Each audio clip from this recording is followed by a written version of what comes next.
Pecha Kucha 24, Holy Crapola, and Cat People. So it's been a weird week for me this week because I've mostly been doing stuff for a change. From Tuesday until now, as I record on Sunday, I've basically not had a day to just faff about, which is the opposite of how my weeks usually are. So Tuesday, dissertation was due on Wednesday, so I was... this is where I found out that the draft, not the real thing, the draft of the dissertation was due. So I had to put together a cover, edit the first few chapters. We were asked for a beginning, middle, and end, and all of the academic stuff, so I'm not quite sure that it should have been called a draft in the first place. So double indemnity, because I'm talking about film noir, is how I choose to kind of identify what the things are that make a film noir. It's a contentious kind of issue, but double indemnity, the British Film Institute regarded it as the greatest film noir, or the most noir film noir ever. Chinatown, made in the 70s, some regard it as a neo-noir, film noir that came after the fact. Some academics regard it as a film noir.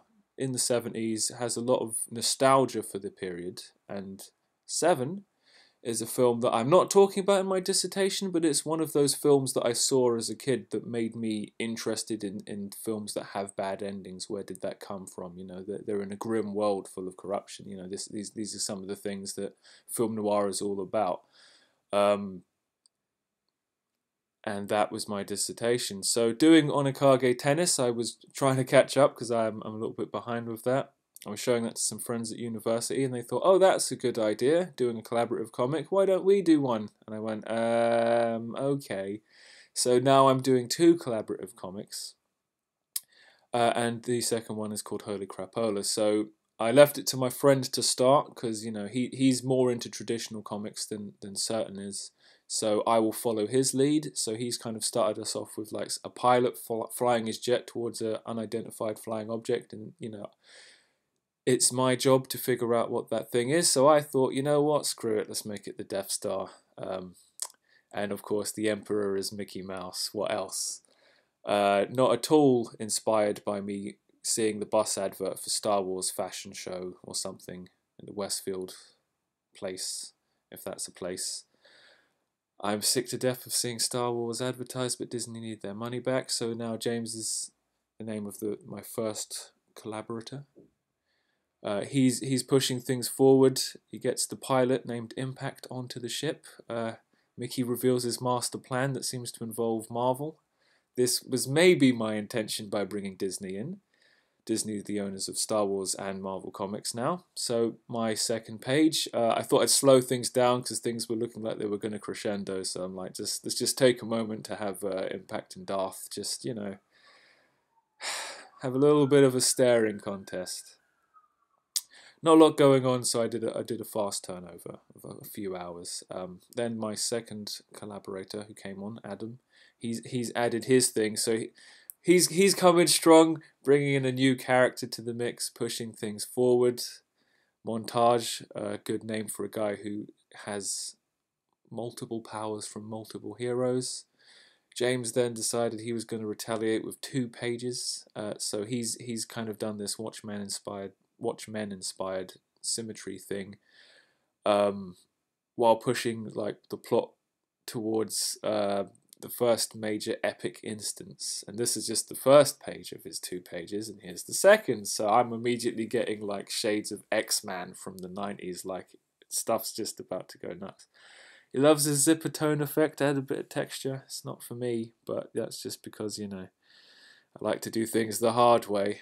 So now I have to respond to this, and I've figured the only way to do that is to do 3 pages. Right, so also on the Wednesday where I did the Darth Vader back and forth thing, I started doing the pencils. No, I did the pencils for the cover. Wednesday was a day where I just did lots of stuff. It's not the way I tend to do things. So this is being passed to James. He's going to ink it then. I guess Adam colours it.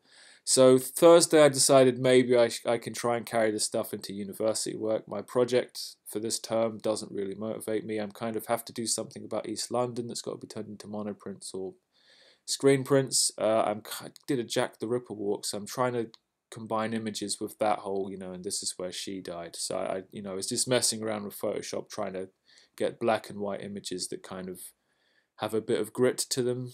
So I only go monoprint at the end, but just these black and white images. These are the two strongest, but they still don't do an awful lot for me because they don't say anything.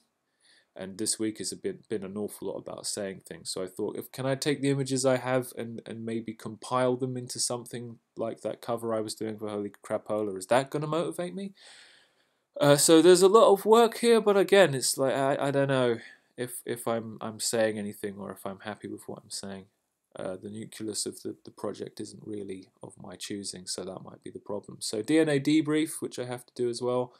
I'm going to do a 3-poster comic thing about anthropomorphic cat people, and like a cat is trying to figure out what he wants to do with his life, and effectively he dresses up as a pig and a dog as a doctor. Dogter. Oh yeah, I didn't even realize. So I'm trying to figure out what the characters look like while referencing Black Sad, because that's some really good examples of anthropomorphic people in clothes.